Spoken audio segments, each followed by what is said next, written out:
Ngutang, saya ngutang tapi sampai 8.000 triliun, mikir nggak anak cucu yang nanggung? 02 mana mikir ke situ. Bapak, VT saya banyak loh yang mengungkap tentang hutang negara, ya. Bahkan kalau saya live, saya selalu bahas tentang hutang negara, ya. Mungkin Bapak yang tidak paham tentang hutang negara, saya akan jelaskan sekali lagi, ya. Mumpung saya lagi ada semangat untuk menjelaskan, supaya apa? Bapak tidak menyebar hoax, ya. Bapak tidak berpikiran jahat terhadap pemerintah, ya. Supaya juga menambah pengetahuan Bapak tentang hutang negara, ya. Mudah-mudahan saja penjelasan saya nanti membuat Bapak agak terbuka matanya, kupingnya, ya, pikirannya, wawasannya. Jadi begini Pak, hutang negara, setiap negara ingin mengajukan hutang kepada IMF atau World Bank gitu ya, atau kepada negara-negara lain gitu ya, kepada negara-negara yang mau memberikan hutang, maka harus disepakati oleh wakil-wakil Bapak. Di mana? Di DPR RI, ya. Bentuk negara kita memang mempunyai aturan seperti itu. Presiden tidak bisa memutuskan segala sesuatunya, apalagi perkara hutang sendirian.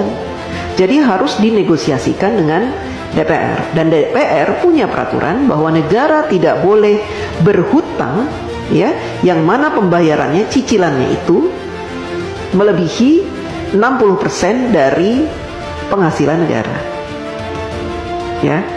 Nah, saat ini sejak Bapak Jokowi menjadi presiden, hutang negara kita itu tidak lebih dari 35%.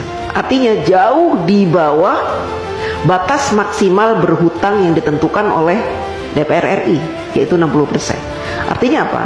Kita masih berada di ambang aman, ya. Dan saat ini Indonesia terkenal sebagai negara yang hutangnya sedikit dibanding dengan Jepang, Amerika yang sampai 200% dari PDB-nya, Jepang sampai 210%, kemudian negara-negara lain, ya, bahkan tetangga-tetangga kita, Singapura, hutangnya itu banyak Pak. Berbeda dengan kita hutangnya sedikit. Beberapa tahun yang lalu Bapak Jokowi juga sudah melunasi hutang warisan sebanyak 7.000 triliun. Bapak heran kan dari mana uang 7.000 triliun itu? Kok Pak Jokowi bisa membayar? Karena Bapak Jokowi selama ini melakukan penghematan pengeluaran APBN. Dengan cara apa? Dengan cara tidak menggunakan APBN untuk pembangunan negara. Bapak Jokowi mensiasati pembangunan negara dari para investor, baik dalam maupun luar negeri, sehingga APBN-nya utuh, tidak diutak-atik. APBN yang ada khusus digunakan untuk kepentingan rakyat seperti subsidi, kemudian bansos, BLT, PKH dan sebagainya itu Pak. Ya, Bapak harus tahu.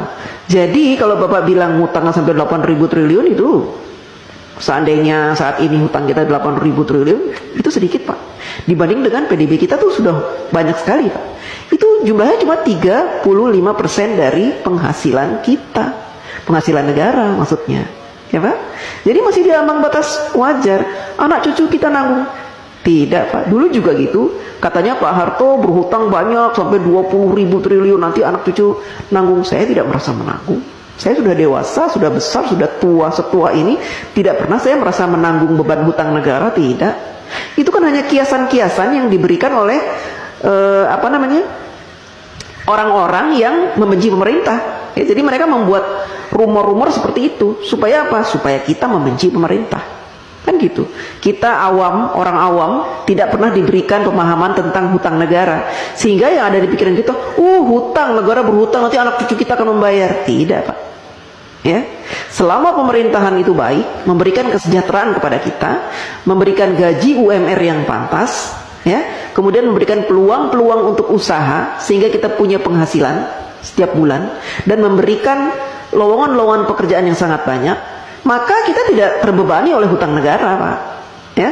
Apalagi sekarang pemerintah sudah membuka banyak sekali lowongan dengan dibukanya smelter-smelter, proyek-proyek hilirisasi, itu akan membuka ratusan ribu lowongan pekerjaan Pak buat bangsa Indonesia, dan itu akan menjadi penghasilan yang akan dinikmati, dan sehingga kita tidak dibebani oleh hutang itu. Hutang negara tidak dibebani Pak. Jadi Bapak jangan sok tahu, ya. Jangan sok tahu, oke?